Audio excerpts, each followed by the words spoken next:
Hello दोस्तों, नमस्कार। आपके अपने यूट्यूब चैनल पर आपका स्वागत है। इस वीडियो में हम बात करेंगे कई सारी इम्पोर्टेंट कंपनियों के बारे में जिनमें खबरें हैं और खबरों के दम पर वो कंपनियां काफ़ी फोकस में रहेंगी। खास तौर पर वरुण बेवरेज और बीईएल में काफ़ी बड़ी खबर सामने आ रही है। एएसएम लिस्ट को लेकर भी अपडेट सामने आए हैं, तो सभी चीज़ों को इस वीडियो में हम कवर करेंगे। वीडियो शुरू करने से पहले कहना चाहूँगा, अगर किसी ने चैनल पर फर्स्ट टाइम विजिट किया है तो चैनल को सब्सक्राइब कर लें और बेल आइकन को ज़रूर दबा लें। वीडियो की शुरुआत करेंगे अमेरिका के बाज़ारों से, यानी कि डाउ जोन्स से। ऊपरी लेवल से डाउ जोन्स में काफ़ी प्रेशर आया, 47,428 का हाई बना है। उस लेवल से देखें लगभग 500 पॉइंट के आसपास डाउ जोन्स टूट चुका है। हालांकि हरे निशान में डाउ जोन्स देखने को मिल रहा है। नेस्डेक की अगर बात की जाए तो ये भी हरे निशान में है, लेकिन ऊपरी लेवल से यहाँ पर भी हमें दबाव देखने को मिला, क्योंकि दोस्तों ईरान इजराइल वॉर को लेकर डोनाल्ड ट्रंप की तरफ से काफ़ी ज़्यादा हमें कमेंटबाजी देखने को मिली और उनका रिएक्शन डायरेक्टली हमें बाजार के ऊपर देखने को मिला। सबसे इम्पोर्टेंट खबर ये देखने को मिली कि ट्रंप की तरफ से ऐलान किया गया है, इन्होंने जो नेटो के देशों से जो हेल्प मांगी थी स्ट्रेट ऑफ हॉर्मुज को लेकर, ईरान के साथ में युद्ध करने को लेकर, तो नेटो देशों की तरफ से मना कर दिया गया। तो इसके बाद ट्रंप की तरफ से कहा गया है कि अब कोई इनको मदद नहीं चाहिए। इनका ये भी कहना है कि काफ़ी समय से अमेरिका नाटो देशों की मदद करता था, लेकिन अब इनकी आगे मतलब इनको जो करना है वो देखेंगे। तो इस तरीके से हम लोग को कमेंटबाजी देखने को मिली। तो ओवरऑल कह सकते हैं एक ये इंडिकेशन है कि ट्रंप अब हम लोग को एक तरीके से कमज़ोर साबित देखने को मिल रहे हैं। तो ये एक बाज़ार के लिए कहना कि पॉजिटिव है, लेकिन जो ईरान के हम लोग को एक अधिकारी की मौत देखने को मिली, ईरान की तरफ से कहा गया कि वो इसका बदला लेने वाले हैं, तो उस वजह से हम लोग को ब्रेंट क्रूड में थोड़ी सी हलचल देखने को मिली। ब्रेंट क्रूड हम लोग को लगभग $103 प्रति बैरल के आसपास जाते हुए देखने को मिला। तो ये एक कहीं ना कहीं चिंता की बात है।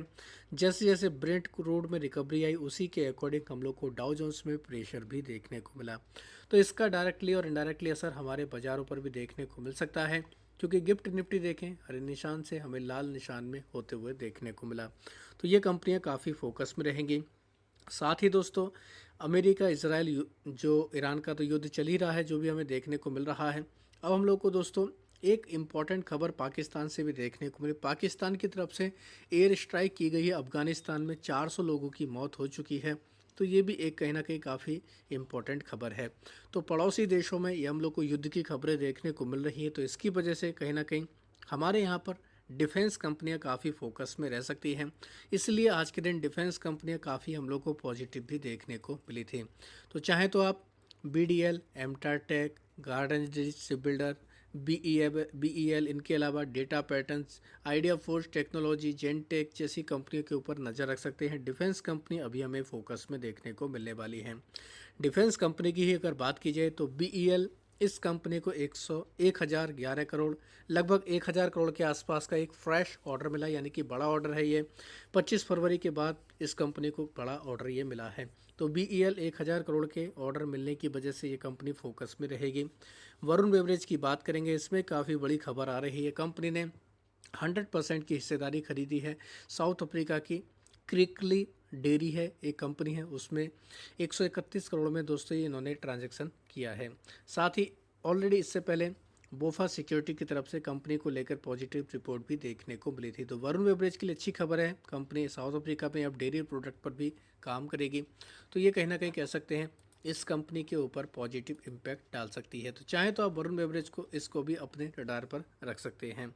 इनके अलावा बात करेंगे दोस्तों टेक महिंद्रा के बारे में। कंपनी ने बची हुई 20% की हिस्सेदारी जो सऊदी की सब्सिडरी कंपनी है मिदाद, इसमें खरीदारी कर ली है। तो ये भी एक इस कंपनी के लिए अपडेट आया है।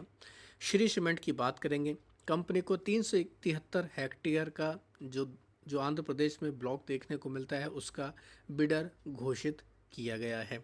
तो कंपनी के लिए अच्छी खबर है, ज़्यादा सीमेंट का प्रोडक्शन करेंगे, तो ये भी कहीं ना कहीं कह सकते हैं शानदार खबर देखने को मिल रही है।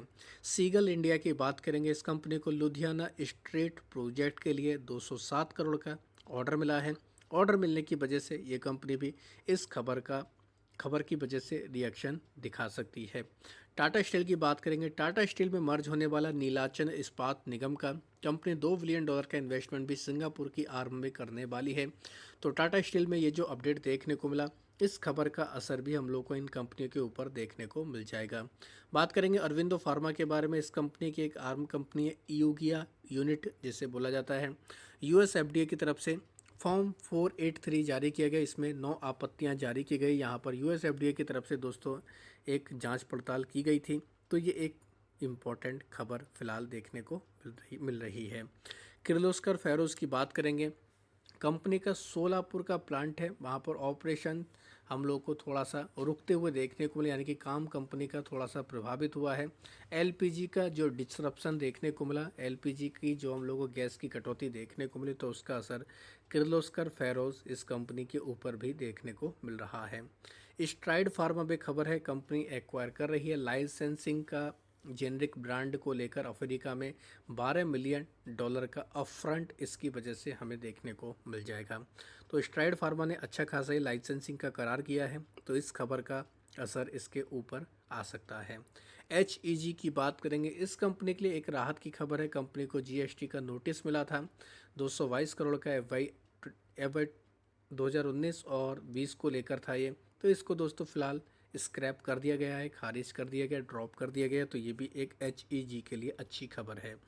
CESC की बात करेंगे। कंपनी को 600 मेगावाट का विंड सोलर हाइब्रिड प्रोजेक्ट का ऑर्डर मिला है 4 कंपनियों की तरफ से। साथ ही 300 मेगावाट का एक सब्सिडरी पूर्वा इसको भी ऑर्डर मिला है। तो अच्छी खबर है CESC के लिए। तो काफ़ी शानदार न्यूज़ ये देखने को मिली है। माफतलाल की बात करेंगे। इस कंपनी को 114 करोड़ का ऑर्डर मिला। सेटअप करना इनको 500 रोबोटिक्स लैब ओडिशा के स्कूल में। तो माफतलाल इंडस्ट्री के लिए काफ़ी अच्छी खबर ये देखने को मिल रही है। तो इसकी वजह से ये कंपनी भी काफ़ी पॉजिटिव रह सकता है। हेक्सावेयर टेक्नोलॉजी की बात करेंगे। कंपनी ने लॉन्च किया है AI प्लेटफॉर्म विद 60 प्लस, माफी चाहेंगे दोस्तों, 600 plus ready to use tools automate business task करने के लिए इन्होंने ये लॉन्च किया है। तो AI प्लेटफॉर्म पर जो भी कंपनियां काम करें तो उनके लिए कहीं ना कहीं कह सकते हैं अच्छी खबर तो होती ही है। तो हेक्सावेयर टेक्नोलॉजी ये कंपनी भी काफ़ी फोकस में रहेगी। स्यूबैक्स की बात करेंगे। स्यूबैक्स को 24 करोड़ का ऑर्डर मिला है। EAM का कॉन्ट्रैक्ट मिला है दोस्तों। नॉर्थ अफ्रीकन टेलीकॉम ऑपरेटर की तरफ से ये इनको ऑर्डर दिया गया है। साथ ही बात करेंगे स्वान डिफेंस के बारे में। इस कंपनी में खबर देखने को मिलेगी। कंपनी के प्रमोटर 5% हिस्सेदारी इस कंपनी में OFS के जरिए निकालने वाले हैं। लगभग 26 लाख इक्विटी इसमें ये बेचने की प्लानिंग कर रहे हैं। तो इस खबर का असर भी इसके ऊपर आ सकता है। साथ ही बात करेंगे अडानी एंटरप्राइज के बारे में और जयप्रकाश एसोसिएट, इसके बारे में। दोनों कंपनियों के ऊपर फोकस रख सकते हैं। NCLT की तरफ से अप्रूव कर दिया गया है। अडानी एंटरप्राइज अब जयप्रकाश एसोसिएट को दोस्तों एक्वायर करने वाली है। तो ये भी एक इम्पॉर्टेंट खबर हम लोगों को देखने को मिल रही है, जिसकी वजह से कह सकते हैं अडानी एंटरप्राइज और जयप्रकाश एसोसिएट ये कंपनी फोकस में रहने वाली हैं। अब बात करेंगे ASM लिस्ट के बारे में। शॉर्ट टर्म के ASM की लिस्ट में 8 कंपनी ऐड की गई, जिनके नाम है Cosmic, CRF, DCM Shriram international, Indo credit capital, Narmada, Macplast drip irrigation system, Rita finance leasing, united credit, world wide aluminium और ZR2 बायो एनर्जी का नाम है। जिंदल पॉली फिल्म्स इसको स्टेज 2 से निकालकर स्टेज 1 में डाल दिया गया, तो इसके लिए अच्छी खबर है। 5 कंपनी शॉर्ट टर्म की लिस्ट से बाहर निकले, जिनके नाम है Axtel industrial, landmark, global learning, Shivagrico implements, TGIF agri business, Ujaas energy का नाम है। लॉन्ग टर्म के ASM की लिस्ट में भी 2 कंपनी ऐड की गई, जिनके नाम हैं पद्मानव एलॉय पॉलीमर, साथ ही शिबा ग्लोबल एग्रो इंडस्ट्री का नाम है। वारिया क्रिएशन इसको स्टेज 2 में डाल दिया गया है। साथ ही 15 कंपनियां ऐसी हैं दोस्तों जिनके प्राइस बैंड बदले गए, जिनमें एप्टस फार्मा का 2%, चंबल ब्रेवरेज डिस्टिलरी का 2%, कॉस्मिक CRF का 10%, क्यूराटेक का 2%, D&H इंडिया का 10%, एम पावर इंडिया का 5%। बाकी जो company Growington venture, Japan industry, Mahamaya steel, साथ ही समरिष्ठा लैब, इन सभी के 5-5 प्राइस बैंड किए गए हैं। SEPC लिमिटेड का 10%, ट्रियो ग्रीन बायो एनर्जी का 2% और वारिया क्रिएशन का 10% प्राइस बैंड किया गया। तो सारे बदलाव ये सुबह बाजार ओपन होने के दौरान देखने को मिलेंगे। तो इन कंपनियों के ऊपर हमें रिएक्शन भी देखने को मिल जाएगा।